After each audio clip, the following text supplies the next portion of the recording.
Welcome to Inclusive YXE, the show that highlights disabilities, marginalized communities, mental health, and the organizations working to make Saskatoon and the surrounding area a more accessible and inclusive place for everyone. I'm your host, Skyler Klyne.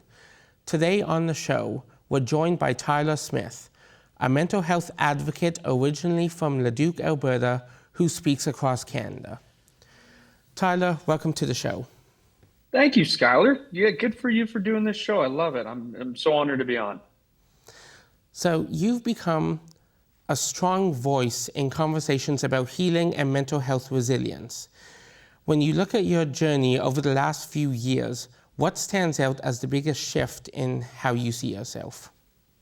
Oh, the biggest shift, how I see myself. I think there's been a lot of things, obviously, but I think, what always comes to mind, I think, is perspective. And I think, after, anytime anybody goes through something in life, obviously, perspective is a big thing that comes from it. And I think it's hard because, I look back and I think you want to curl up in a ball at times, but I think always people Yep. bring you out. And that's something that I've really started to appreciate is just, the perspective I can gain from the people around me. And I think, with my perspective as well, I think obviously there's been an immense amount of change, but I think, at perspective as a whole, whether it comes from, your close family, friends, your loved ones, your wife, whoever it is, or it's just like the people you meet along the way. And, with this storytelling journey and being able to share my story, I think my biggest takeaway always from it is just the stories that come from it. Now, obviously, with that, I think learning to create a balance with it and making sure that you're taking care of yourself as well. But I think the fact that people are sharing, that's where it starts, and I think that's where that refreshing perspective shift can really come at times. And I think that's something that I've probably noticed the biggest shift in myself is just really appreciating what you can gain from other people's perspective, especially the people that, are strangers and are just who you meet along the way, or from the people that you love the most. That's been the biggest shift. Yeah, for sure. It's definitely important to include conversations with family, friends, and as you said, just strangers. So how do you define progress when it comes to mental well-being? Yeah, progress. That's a good question, Skylar. I think progress with mental well-being is a hard thing because there's probably not a perfect way to put it, but I think, even for me, I always like to mention that I hate to say, unfortunately, I'm not the guy that's going to say it's all rainbows, butterflies, sunshine, and lollipops. But I think, with that, I think there's also there's ways that you can find beauty in this journey. And I think, I look back now and it took me 9 months to ask for help and 9 months to really, I guess, embark on this healing journey. And I think now I appreciate the fact that this is a journey. I think originally, at times we kind of just want to be out of it and we kind of just want to move on from it. But I think you can get to a point where, the joy and sorrow can coexist. And obviously you can always, remember your loved ones and remember your people and honor them in a way, but also remembering that like you're doing your best. And a lot of people are in this world, they're just doing their best. And I think, learning to appreciate the little steps. And it's funny because this mental health journey, it's so complicated, it's so unique, it's so difficult, it's so different for everybody. But I think also just understanding that you're allowed to celebrate your small wins and like you're allowed to celebrate your small accomplishments, whether it's, for a lot of people, it's just getting out of bed and like, putting one foot in front of the other and like going outside for a walk. And it sounds so simple, but, you just never know. And I think really making sure that you can get to a place where you can be proud of yourself. I think that really is a testament to your journey and like the steps you're taking and the progression that you're making because unfortunately there is setbacks, there always will be setbacks. This life is so unpredictable and you never know what's next, but learning to create that boundary and create that foundation for yourself of like what works for you in those moments, I think that's progression.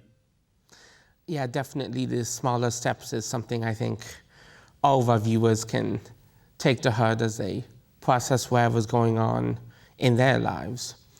100%. So what do you wish people understood about long-term recovery and lifestyle changes? As you said, it was a lot of small steps.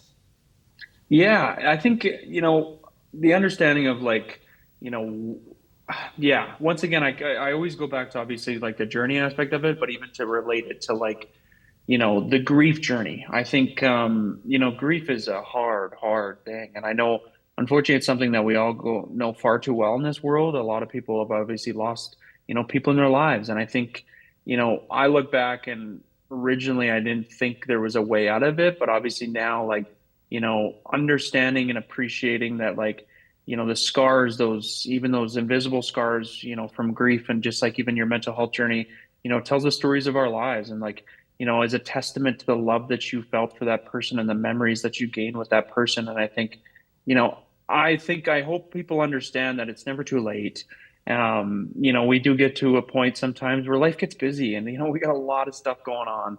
And I think, sometimes we maybe get in the headspace of, I'm fine, I'm just going to keep going. And, if it comes up, I'll deal with it. But at the time, I'm fine. And I think, I want people to remember that it's never too late to get involved and like never too late to get involved in your own story and like your own grief and your own journey and your own mental health and it's never selfish and you're allowed to. And it's funny, I always say like I shouldn't be the one giving people that allowance, but sometimes, the people do need that little kick in the butt. I needed the kick in the butt of like, you're allowed to do this and like you're allowed to take care of yourself and you're allowed to go on that. And I think for me, that's what I always want people to understand is like, you're allowed to do this. Like, this is your life, this is your journey. And I know I needed to be reminded of that too, but you are allowed. Oh, for sure. And having that assurance that you are allowed to feel the way you feel is definitely important.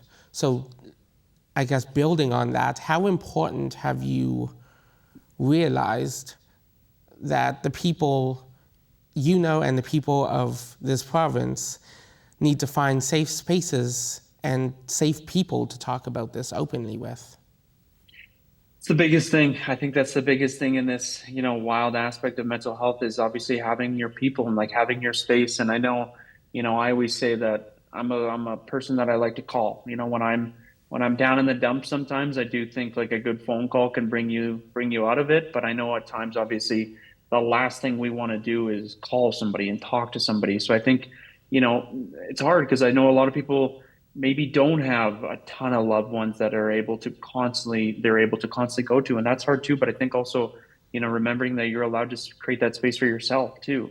I don't know how that looks. I'm not an expert and I don't have, that perfect formula, but I think, remembering that you are allowed to create that space for yourself. But also, I look back and I took a lot of my relationships for granted, and I think now, the only reason that I'm doing this and the only reason that I'm, still kicking the can and still putzing away at this, even just like the speaking journey is just like the people along the way and like my loved ones of, constantly telling me that they're proud of me. And I know that's, once again, it's such a simple little sentence, but I know that really does mean a lot. And, for the people listening that maybe do know somebody that's going through struggles or going through, hard times, I think sometimes that those simple little remarks of like, I'm proud of you for making it this far and like, I'll always be here for you. I think it really does go a long way. And I think that's been something that I'm very grateful for my people for being able to do. And I encourage people to remember that, like, our interactions aren't built on like moments of urgency. And it's one of my favorite quotes. It's like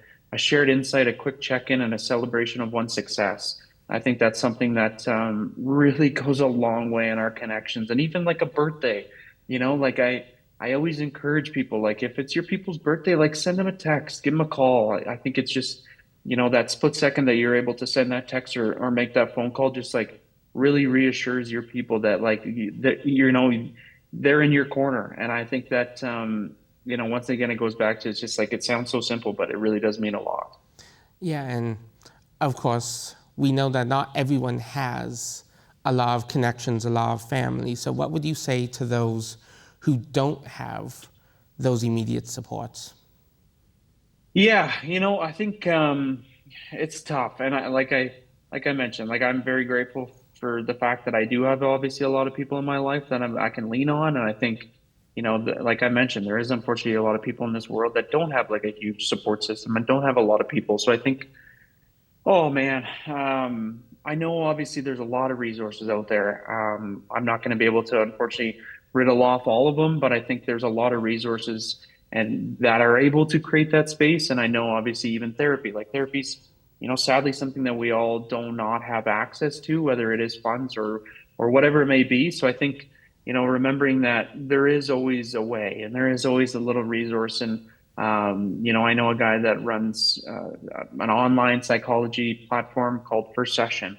And I think, resources like that, or even Jack.org for the youth in this world, Jack.org does a lot of good things and being able to create that space. And I think, I know they do a lot of things in helping get people to like being a Jack.org or Jack Talk speaker, I think it's called. And I think there is ways, and it's hard because I wish, at times there was just like a perfect laid out platform of like, this is exactly what you need to do if you are feeling alone. But, that also comes with the fact that on this journey and in this wild world of mental health, sometimes you do have to get outside your comfort zone, and sometimes you do just have to try and, just see what sticks. And sadly, not everything might stick, but also remembering that you're allowed to give yourself a little bit of grace, and remembering that, maybe this one didn't work, but, we're going to try again. And that's even with finding a therapist for the people that, are able to use therapy and counseling in their lives. Like, it's hard. It's easy to get discouraged if you don't find your person right away, but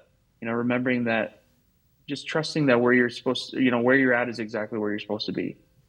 Oh yeah, and it's definitely empowering knowing that with all the in-person and online supports that exist, people don't have to feel alone in their journey anymore. So what message of hope do you have for our viewers, and what do you want people to take away from our conversation today? Oh boy, what message of hope do I have? Geez, I think, as I mentioned many times, it's a hard world, and it's been a hard couple of years for a lot of people. And I think even since COVID, we're still feeling the effects, socially, emotionally, a lot of things. But I think just remembering that, well, I'll use this quote probably till I pass. It's mental health isn't a battle to be won, as if your journey to continue walking. And I think, my Uncle Kelly once again said it perfectly: little and often makes much.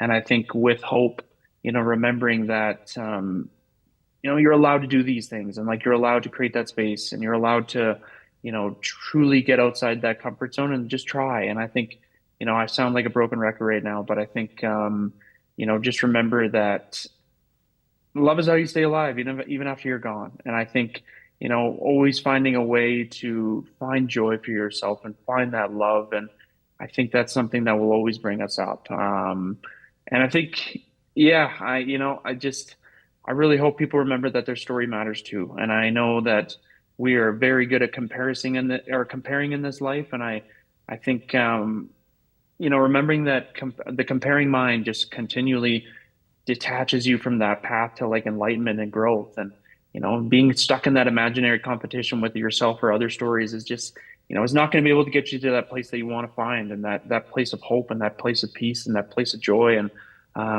remembering that yeah, this is the truth, and your story matters. And, it's not a journey to be won. And I want you to celebrate yourself, and I want you to find that. And, yeah.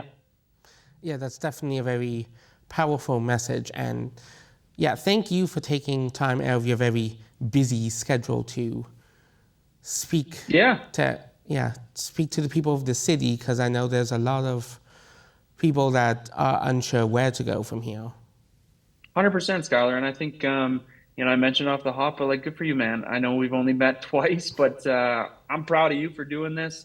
It's not an easy thing, but I think, even just from you doing this, you're creating that space for people. So I commend you, and, it's a pleasure to be able to come on and share and shoot the breeze, and, continue to try and make this an everyday conversation. So much love and continued success with the show.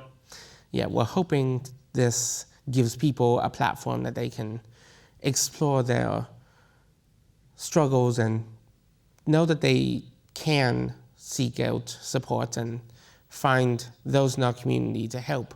So thank you again for coming onto our show. Absolutely, Skyler. Thank you. Thanks for watching Inclusive YXE. I'm Skyler Klyne. We'll see you next time as we continue exploring the people and programs building a more inclusive Saskatoon. And a huge thank you to the volunteers behind the scenes at Rogers TV who helped make this show possible.